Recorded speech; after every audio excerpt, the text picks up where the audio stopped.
able to do that, the more we'll be able to have clout and help hospitals that do look at the bottom line, that are struggling, to say it's going to cost you to have a hospitalist program. It needs stipend support from a hospital, but it's worth it, and this is why it's worth it. So one of the reasons I'm excited about this group and about thinking about this and working with Rob is to be able to help begin to put some parameters on this. Thank you.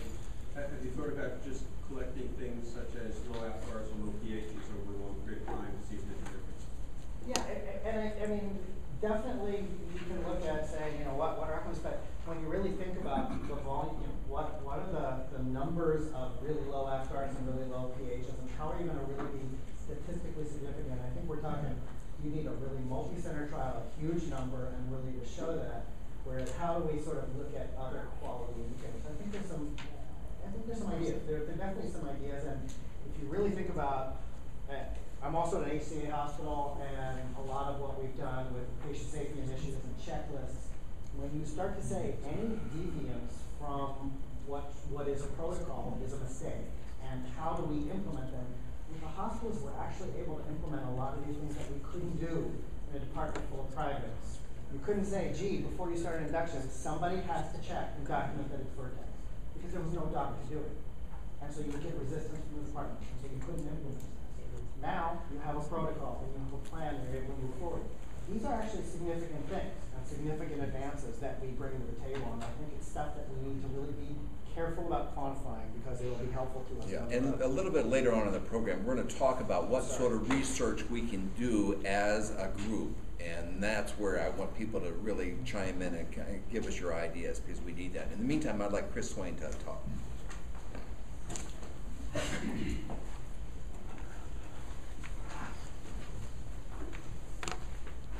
Hello, I'm Chris Swain with the OB Hospitalist Group. I'm the founder and currently president of the group. We started in 2006, and we're a little bit different because all we do is OBGYN hospitalists. Our program is physician owned and operated, and we have 5 of our doctors here today. Our program has similar problems that what everybody has here today, and I appreciate Rob's interest with all this. One of the things that quite a little bit different with ours is our doctors are independent contractors, and we try to set it up to be very user friendly with our doctors. We want it to be it is a happy experience. I agree with Jennifer, this is a great job, and it's fun because it takes away all the things that we hate about practice. I mean, I know some people love the office and some people love these kind of things, but this gives us a chance to have a home life and a really important practice life. So it's been a great experience. Our company has 21 programs nationwide. We're in 11 states currently. We'll be probably in 16 states by the end of the year. We have, actually I just found out this weekend that we're the largest OBGYN group in the country now. We have 142 doctors working, and we'll have close to 200 working by the end of the year. One of the unique things about this, other than the lifestyle, is the compensation is quite a bit different than we used to. With our doctors, if you work 2 days a week, if you're doing 24-hour shifts, you make about $300,000 a year for 2 days a week, which is pretty good life. And you don't have, you get 22 days off a month, so it makes it kind of nice. But aside from that, the actual quality part, I think, is the experience what we're providing these hospitals. We did, as Alan, I share with you your concerns about how do you monitor quality? And that's something we've been really big on in our group.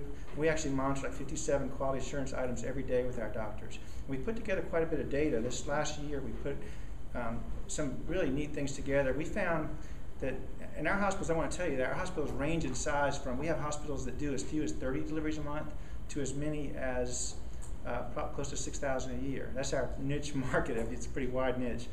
But and we found that on average, we have 10 life-threatening events per year per hospital, which means, and these are not just minor little incidents. These are cord prolapses, placental abruptions, events where our doctors are the only person in-house to take care of these emergencies. We think this is really significant. We're trying to drill down and define these things even more. But I think that as we get more and more the message out of the quality that we offer, not just for ourselves, of a lifestyle, which is a minor thing of it, but the thing that you don't have to say any doctor's stat. You know, there's somebody there. You don't call in, you're not a family with your first baby in the middle of the night with no doctor there, and the baby crashes. I mean, it's just such a rewarding experience to be that doctor, to be there, to solve these problems. I think all of us, I know all of us love what we're doing, and it's been a wonderful experience. I think that any of our doctors here will be happy to share it with you as well. Please contact us, call us, and again, we'll be around after the meeting as well. I hope did I leave anything in major areas that you want to talk about? Sounds pretty good. Thanks. We'll talk to you a little bit. Oh, I did want to talk about one more thing. I'm sorry. There's a couple of things that, as we get onto it later on, but I do want to focus on some of the major things that I want to talk about, where we want to go with all this. Is we talked last night, I think some of us got together. We want to focus a couple of things. Our doctors are concerned about losing their privileges at hospitals. You know, we don't, if you're doing OB only, and some of the places we do, some places we tailor our programs to do more GYN, but it's a concern everywhere. If you're not doing hysterectomies, if you're not doing elective cases. So that's something that we think as a group we would like for us to all get together, and we go to a hospital and say, well, you now have an OB hospitalist program. What this means is that your doctors, you're going to have to implement this program in your hospital for privileges in the future. That, you know, so you have basically a credentialing track for OB hospitalists. How do you merge from being an OB hospitalist back into the regular society if you decide down the road that you want to become a regular OB/GYN again? We want to define these things. We want to police ourselves, set these rules in motion. What are the credentialing processes for OB hospitalists? Can anybody go out and call themselves OB hospitalists? What should you do? What kind of quality metrics should we do? I think that as a group we can make a big impact. We can police ourselves so that others won't do it for us. But anyway, I appreciate it.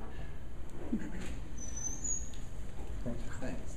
And now we're going to have some really interesting data from Dr. Mark Teslini from Stanford.